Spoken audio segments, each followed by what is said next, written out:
Goeiemôre, geliefdes. Welkom by Druppeltjie van my hart. Ek is Edgar Hermanus en dit is Goeiemiddag, ek is Leon Canary.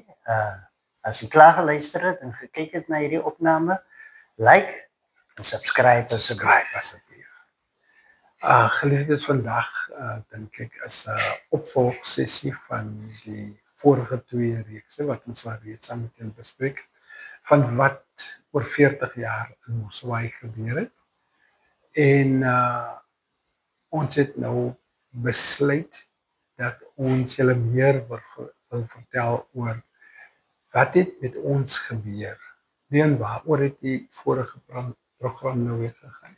Ja, ons het mos voor die vorige program het ons 'n bietjie gesels oor wat op die skole gebeur het, die uitreiking met die strande, paar plekke waarna ons uitgereik het, onder andere die Kaap, waar ons by die NG Kerk, die destydse PV Botha en Pik Botha, hulle daai ministers wat ons daar opgetree. So dis so 'n kort waar ons bietjie oor gesels het in daai stadium met die opname. Ja, so vandag wil ons julle meer vertel die druk wat op daai beweging was. Die vyandige gesindhede wat daarmee gepaard gegaan het teenoor ons, en ook wat ons reken die vyand self ook was om ons te stop in dit wat die Here begin het, soos ons vroeër ook vir julle gesê het, dat die Here self het die beweging begin. Ons is jong, ons is groen, ons is op skool gewees, daar was kinders, jonger as wat ons was, saam met ons gewees. Maar die intensiteit van die vervolging, hoe ons het beleef het, want dit was intens. Ons was jong, ons het geweet van wat ons doen, ons het net opgekom, na die Here toe gekom en so en reeds die evangelie begin verkondig.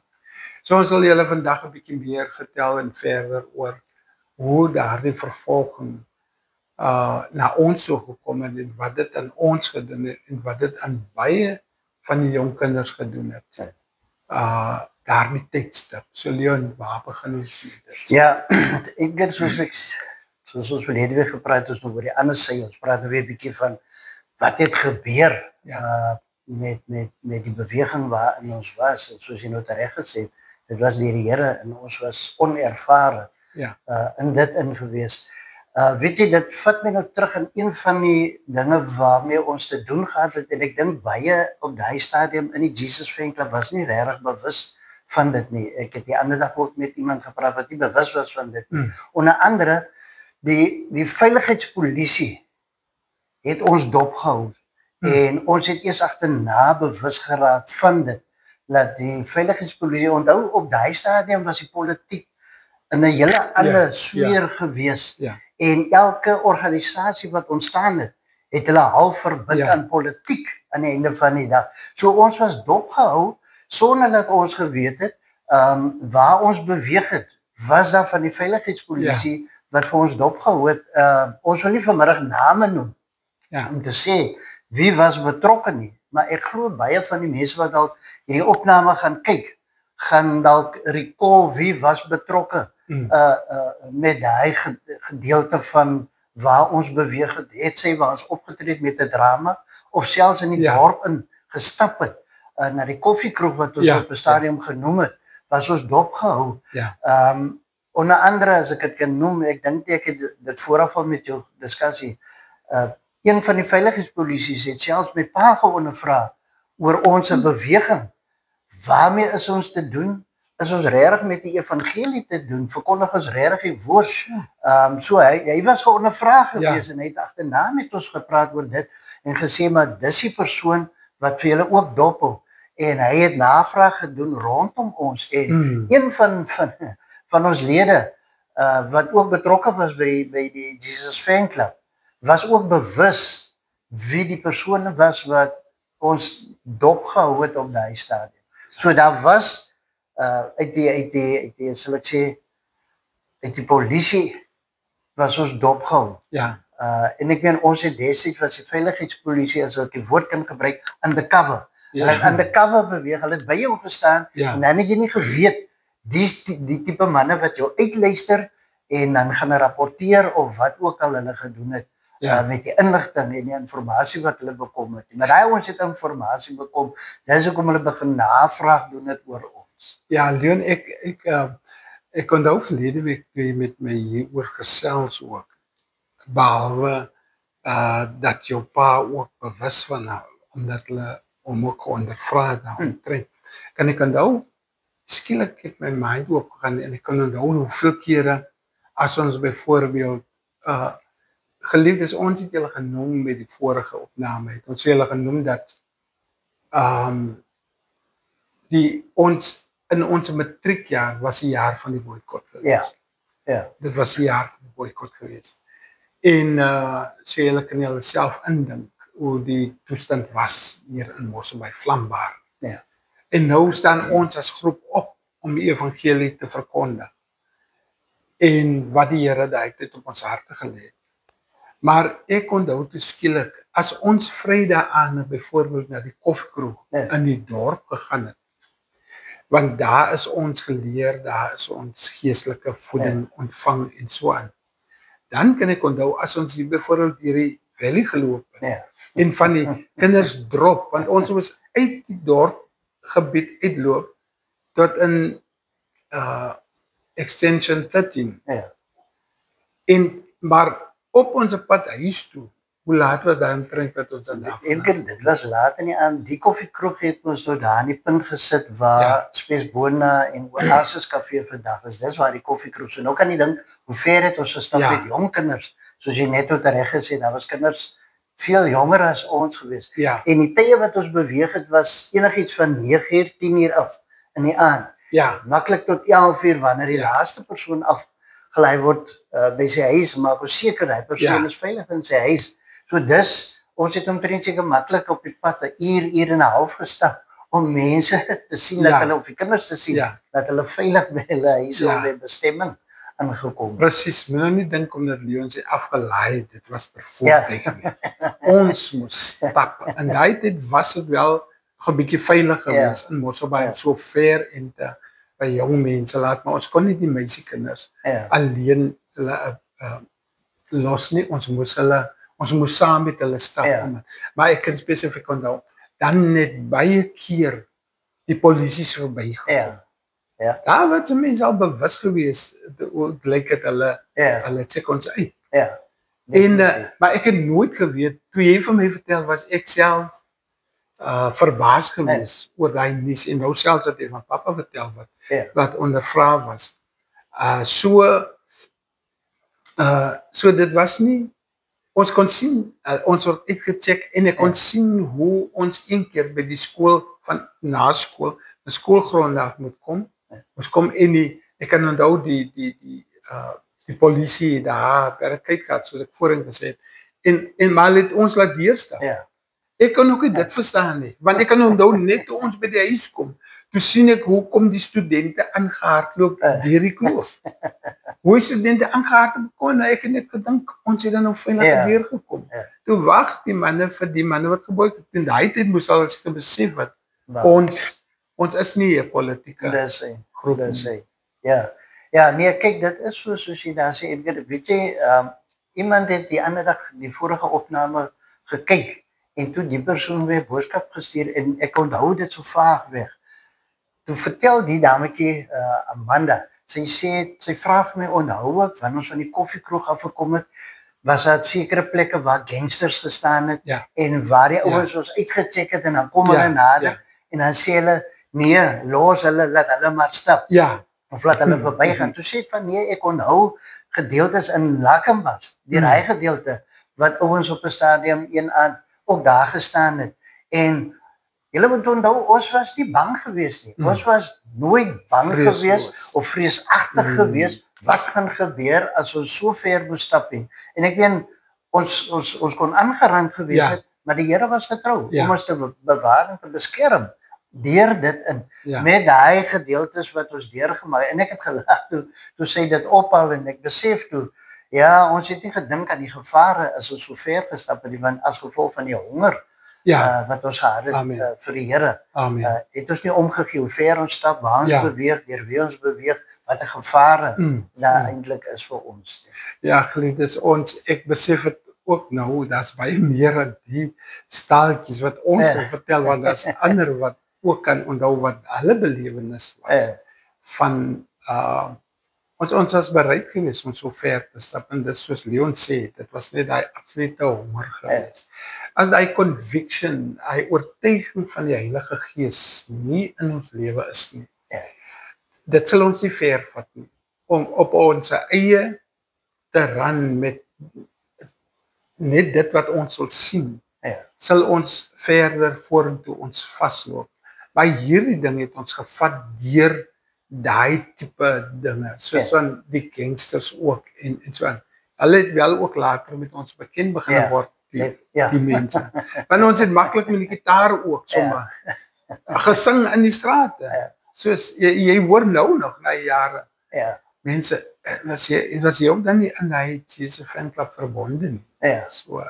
Maar buiten dit, Leon, wat was daar anders? Of daar was ander dinge ook wat meer druk geplaas het op dit wat ons moes gedoen het en dan half teëgestaan het. Was daar, of laat ek gewoon net na die punt toe kom. As ons die ek het nou reg af gepraat, as ons die kinders in die aande moes by hulle huise drop, dan die ouers wat moes wag vir hulle kinders om huis toe te kom en daai. So, hoe was dit geweest? Ek het die dametjie wat ek nou van praat, maar dan sê juist dit ook opgehaal in die gesprek wat ons gehad het. Toe vra as ek kan onthou hoe ons gestap het van huis tot huis, wag tot die persoon in 'n sy sê en haar ma het altyd wakker gelê totdat sy in die huis gewees het, dat sy veilig in die huis gewees het. Daar was van die ouers wat natuurlik ook kwaad was, omdat ons te laat beweeg het, want hulle is bekommerd, waar is die kinders? Onthou, op daai stadium was daar nie selfone tot ons beskikking om kontak te maak nie. Jy moes maar loop en gaan verduidelik vir die kinders se ouers, hoor jy, ons is bietjie laat. Baie ouers het, soos jy nou gesê het, die gitaar het ons gespeel hierdie aan, of wanneer ons van die koffiekroeg afkom. Ek onthou nog hoe baie van die ouers as gevolg van die klank van die gitaar, het hulle wakker geword, dalk opgestaan, of die volgende dag, of jy het iewers gehoor, maar hulle het die gitaar weer gehoor, as ek julle wat loop en sing het in die strate. En dan was het laat in die aand, wat mense die klank van die gitaar gehoor het. So ja, daar was ouers wat half bietjie soos die spreekwoord opstroppeles was, wat teen ons gekant was, en wat nie wou gehad het later van hulle kinders, moes eintlik ons join of saam met ons beweeg het nie. En ek kon nou die een dametjie, sy was al baie jonk, ek ken nie wat is die straat, maar dis in die Valley gewees, wat haar ma geskel het een aan, toe ons vir haar moes gaan samen gestap het, tot by hulle huis, hoe sy geskel het deur die venster. En ek dink baie keer het die ouers gevoel, hulle gaan dalk die deure oopmaak vir hulle kinders, omdat dit te laat is.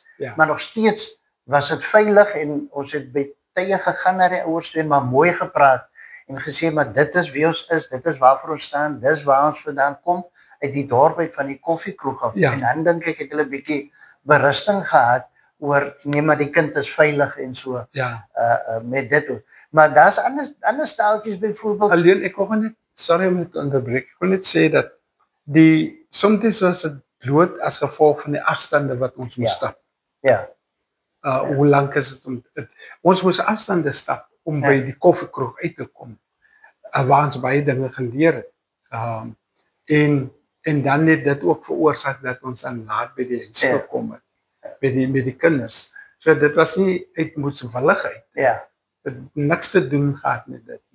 Dit was die afstand wat ons bereid was om te stap, sodat die Here, en die manne van die Here wat ons gehelp het, sodat hulle kan inspreek in ons lewe. So dit was nie, ons het geweet, self ons eie ouers ook, het gewag om die deure oop te maak, as ons so laat by die huis moes kom. Dis hy.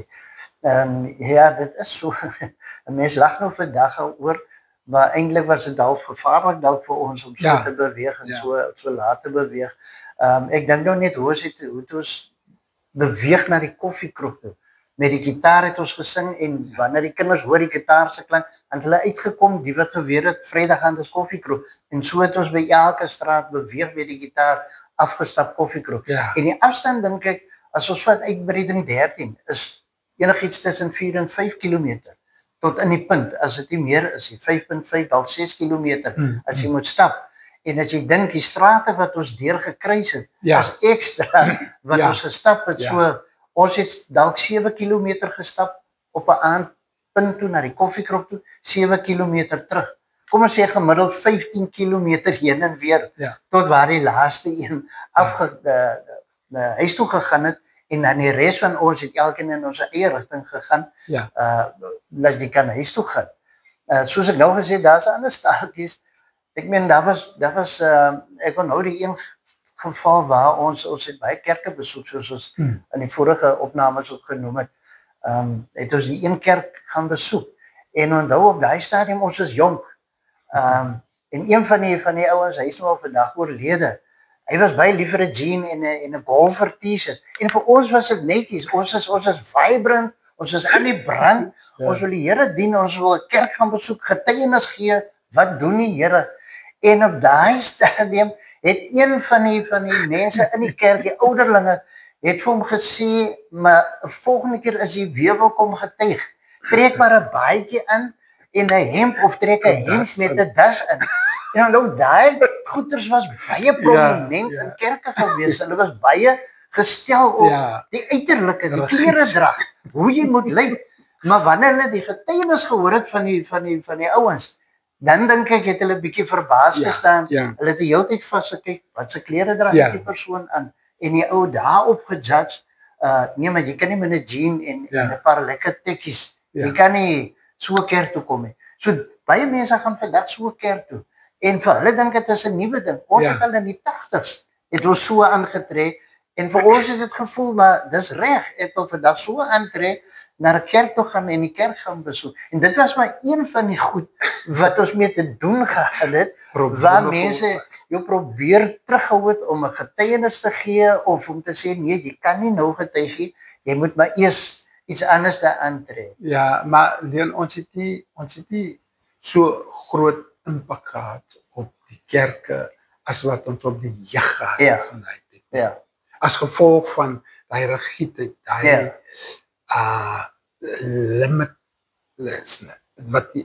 daai limiet wat jy gehad het om op te tree en daardeur Christus te deel met mense. En jy's uit daai tipe ding, omdat ons jonk was en hy vryheid gehad het. Nie om te sondig nie. Hy vryheid gehad het om die evangelie te preek en dit wat ons harte is. Die dryf wat in ons harte was, die Heilige Gees. Is dit ook wat die vervolg veroorsaak? En baie of paar van die kerke wat hulle uitgespreek het teenoor ons. Definitief. So wat is daar wat jy ons kan van vertel? Een van die goed wat ek onthou is hoe een van die kerkleiers, en ons sal altyd op die opname sê of op die program sê, ons sal nie mense ontbloot by name nie. Maar een van die kerkleiers wat gesê het, julle is vandag 'n Jesus fanclub, môre sal julle 'n hoerklub wees. En hy het pertinent gesê, ons sal 'n hoerklub wees. En dit was 'n klap in ons gesig, en onthou baie van ons ouers het agter hierdie beweging gestaan, agter die skerms. En dit was vir hulle ook 'n klap in hulle gesig gewees, omdat 'n kerkleier wat veronderstel is om ons te support, so tipe van uitspraak lewer op jong mense. En die leiers in Mosselbaai kon gesien het wat die Here besig is om te doen in jong mense se lewe. So ons het verwag dat hulle die nodige support sou gee. Daar was wel leiers wat ons die support gegee het en hulle kerke oopgestel het, soos ons al genoem het. Maar daar was diegene wat pertinent gekant was teen ons, op een of ander manier. Ja, Leon, ek kan onthou, meeste van ons was in daai spesifieke voorval, was daai aand in die kerk gewees. Toe dit gesê was aan ons. En dit was maar net bloot deur 'n dame wat vir die predikant 'n nota ingestuur het om ons as Jesus fanclub te verwelkom. Dit het die hele konsternasie. Ek weet ons lede wat in die Jesus fanclub was, is gedreig Ja. deur geestelike leiers. Ja. Is gedreig. Ek wil eers praat van wat hulle gedoen het en so nie. Maar daai ding het later sy kop al hoe meer sterker, want nou het die predikante in Hulle het saamgekom om te kyk Ja. hoe hulle. En dit was nie net dit nie, Leon. Hulle het selfs die ouers se kinders inhou. Van ons is nog, soos ons vroeër gesê het, was nog in die kerke gewees. Ja. So ons het redelik verskillende kerke besoek, omdat Dis daar in die beweging was daar jong mense wat van Ja, verskillende kerke was. Dis sê. Hulle was van verskillende kerke gewees. En dit het dit miskien, sal ek sê, dit was eintlik teleurstellend. Sien hulle dat van jou gemeente of van jou jong Precies. mense wat in jou Ja. kerk of in jou bediening was, wat betrokke was by hierdie beweging, Ja, laat jy self, sal ek sê, die scepter uitswaai na jou eie gemeentelede op daai Precies. stadium. Ja. En ek ben hulle was eintlik bly gewees het. Ja, soos een keer nou sê, as gevolg van 'n nota, net om ons te verwelkom, het die dan hand uitgeruk en was 'n uitspraak gelewer. ja, Ek dink ons het dit op 'n vorige opname ook genoem. Ek is nie seker of ek dit genoem het, dat as gevolg van daai uitspraak en insident het my pa hierdie kerkleier gaan vasvat en voor die bors gegryp, want hy was teleurgesteld, want Ja. hy's 'n gemeentelid en hier is 'n uitspraak ja, teen kinders, nie net sy eie kinders nie, maar kinders van daai gemeente, van ander gemeentes vir wie jy wil opgehelp het. ja, En hier kom iemand met 'n negatiewe uitspraak en dit was teleurstellend geweest. Daar is nog mense wat ek weet wat daai insident spesifiek onthou. Ek het nou so tyd terug het iemand daai insident ook aangehaal Okay. en daai persoon was ook in die kerk geweest op daai stadium toe die insident gebeur het. Maar dit is hoe ver as ons praat van die vervolging, ja, hoe die vervolging is of was op daai stadium. Dit klink miskien nie fisiese vervolging nie, maar emosionele vervolging wat ons deurgegaan het, woorde wat seer gemaak het, woorde wat gemaak het later, dat jy gevoel het, maar is dit die kerkleiers is wat so praat en wat so optree en wat saam sweer om eintlik hierdie beweging dood te maak. En eintlik nie ons beweging, maar die Here se beweging Ja. wou hulle doodgemaak het. So dit is van die tipe goed ja. wat ons deurgegaan het Maar in daai stad. Leon, daar was hy vervolging het tot gevolg gehad dat die predikante met die ouers gepraat het. Ja.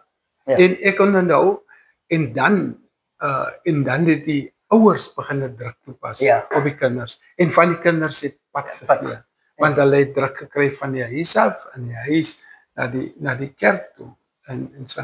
Ek in myself en in my menswees wens ek ons kon 'n paar name genoem het, maar ons gaan Ja. daar hou vir vrede se.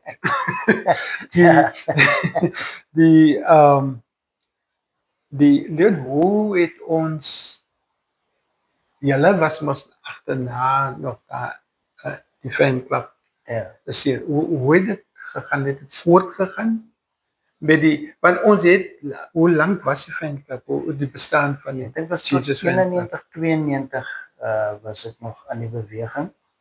En dit is toe die strandhuis wat ons gehuur het.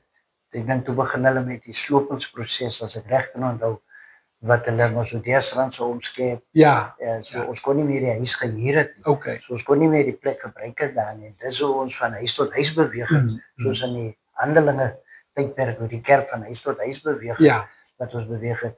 Maar ons het nog steeds voortgegaan met uitreiking. ja, As ons praat van kerke, dan praat ons van in daai stadium was daar nie baie sal ek sê karismatiese Ja, kerke glad of so gewees nie. So daar was denominasies gewees wat in die minderheid was ja, op daai stadium. En ons het nog steeds uitreiking gedoen tussen jong mense. Ons het nog steeds dramas gaan doen. Ja. Op die strate het ons gegaan. Ons het nog steeds na kerke toe gegaan. Jong mense uitgereik na hulle toe. Ons het kampe, soos ons op vorige opnames gesê, het ons toe nog steeds met kampe voortgegaan. Waar ons na plekke toe gegaan het, gereël het met die betrokke jong mense daar om 'n kamp te kom reël. Nou ons was nie opgeleide soos ons nou sal sê om die woord te leer of te teach. Maar ons het opgetree in hy kapasiteit. Ja. Ek onthou, ek het in Ruiterbos het ons 'n kamp gehad daarse waar ek moes gepraat het oor relationships. En ek moes gaan sit het en goed voorberei het. En ek het so 3 bladsyde gehad wat ek uitgetik het waar ek oor relationships gepraat het, oor relationships tussen 'n ouetjie en 'n meisie, relationships tussen man en vrou, relationships tussen kind en ouer, daai tipe relationships wat ek moes oorgepraat. En ek meen, ons was onervare in die tipe goed, maar die Here of die Gees van die Here het ons gelei. As ek vandag terugdink, 3 bladsy goeters. En dit het mense aangeraak wat ek gepraat het, wat ek gesê het oor relationships, oor verhoudinge. En tog is dit belangrik geweest. Jou eerste verhouding wat ek oor gepraat het, was jou verhouding met die Here. Hoe staan jou verhouding met die Here? En uit daai verhouding uit gaan jou verhouding met jou naaste natuurlik. Dit is waar die lesing, ek noem dit maar nou 'n lesing, op gebaseer was met dit. Maar geliefdes, julle moet onthou dit wat Leon nou sê. Ons het daai vasberadenheid in ons hart. En 'n verskriklike dapperheid om te doen dit wat ons nie voorheen geleer was om te doen nie. So om die beweging voort te kon laat gaan, het ons buitengewone krag nodig gehad. Krag in gebed, krag in die lesing en die lering van die woord, soos Leon nog gesê het, en dan ook om die Here te aanbid. En dit was ons drie myn prioriteite in Jesus fanclub geweest. So die fanclub kan mens sê wat so die beweging het so 5-6 jaar bestaan. Ongeveer 5-6 jaar. As jy vat van 1984 af. Ons het gesê Oktober 84 tot met 91-92. En dit is waar ons toe later, ek dink vir 'n jaar of 2 betrokke geraak het met ander jeugorganisasies wat na Mosselbaai toe gekom het, spesifiek in Desember maande, wat hulle met uitreikings begin het. Onder andere, soos ek vorige of ek dink verlede week se opname het ek genoem, Humphrey Joseph. Hy was betrokke by Reach geweest. En ek verneem toe nou dat hy 'n gemeente in Kuilsrivier of in die Kaap, 'n gemeente op die stadium. En maar dit is waar ons toe later ingeskakel het. En ons het uit daai beweging het elkeen maar weer in 'n gemeente betrokke geraak. So toe die fanclub se seisoen begin uitloop, het baie van die ouens in hulle eie gemeente betrokke raak. En dit wat hulle oor die jare kon geleer het, kon hulle daar toepas en kon hulle weer ander jong mense leer wat hulle deurgemaak. Ek wil byvoeg by dit wat Leon sê, want hierdie jaar het ek uitgevind dat wanneer so iets kan net in stand gehou word deur die Here en deur gebed. En dan kom daar 'n tydperk waar dit wegkwam. En dit was in hierdie geval so geweest. So ons het ons sit vandag hier. Wat ons wil sê is, baie keer wanneer jy ingebring word of gebring word tussen 4 mure, en dan voel jy baie keer die limitations van die 4 mure. En daar sekere dinge wat in jou dood gaan. En so dis waar, daar sekere dinge wat in jou dood gaan. Tensy die persoon wat lei nie oop sensitief is en opmerksaamheid het om mense se harte nog steeds oor die grense van die limitaties te laat gaan. En dan sterf mense in hulle self. Die evangelie is soos 'n ster wat dan sterwe en dit trek die lig in homself in. Maar mense nie eers met die begeerte het. Hulle gaan kerk omdat dit nou gewoonte is. Maar waar mense nie meer die begeerte het om Christus met ander te deel. So dan skep jy skep vir mense 'n ander platform in plaas van die platform wat ons gekry het om van die Here Jesus af, die mandaat wat ons gekry het van die Here Jesus af, om die evangelie te verkondig aan die hele wêreld. En oppas waar jy is, en oppas dat jy as haar leiers is wat luister, oppas en kyk in jou hart, vra die Here, is daar nog steeds, is dit wat ek nog op die pad mee is dit nog van U af? Of het ek die lig teruggetrek deur my gemeentelede of my mense onder daai druk te sit van om net binne die raamwerk van hulle kerke. As jy bang is mense vat jou skape, dan beter jy self iets doen om jou skape uit te neem. In plaas van dat jy gaan voel, die mense is net besig om skaap te vat. Dit was die probleem met ons gewees. Mense het ons gaan hulle skape steel en hulle was bang daarvoor gewees. Ja, hulle het ons gesien as mense wat hulle jong mense uit die kerke betrek en ons het baie keer moes ons na die leiers toe gaan en vir hulle verduidelik het, hoorie, maar dit is nie die idee wat ons het nie. Die mense of die jong mense kom van self baie keer na ons toe en hulle het gesien die waarheid wat daar besig is om te gebeur. Dalk het hulle in hulle eie gemeente 'n storie gehoor en gesien maar dit is nie wat daar gebeur tussen ons nie. So daai honger wat hulle gehad het, het gemaak dat hulle saam wil beweeg het in hierdie beweging. Ja, ek wil ons sal afsluit deur te sê as jy nie gaan oppas nie, ons is nie daar oor mense se lewens te heers nie. Ons gaan aan die Here Jesus verantwoordelikheid gee vir hulle siele, die wat saam met ons of onder ons dien of wat onder jou dien as 'n leier en so aan. Ons is ook nie bang om vir jou vandag te sê, as jy nie is op die plek waar die Here vir jou sê nie, jy moet wees, oppas dan vir dit, dan is jy in error. En vir jy wat gebroken is, want baie van die jong mense het gebackslide. Dis die hartseer van die vervolging. Baie van die jong mense het gebackslide, is vandag nog steeds van die Here afweg, na 40 jaar, kon hulle nie die Here, hy pad terugvind na die Here toe nie. Maar vir die mense wat daar buite is, vele wat daar buite is, wil ons sê, 'n geknakte riet sal hy nie verbreek, en 'n lampet wat rook sal hy nie uitblus nie, totdat hy die reg tot oorwinning uitgebring het.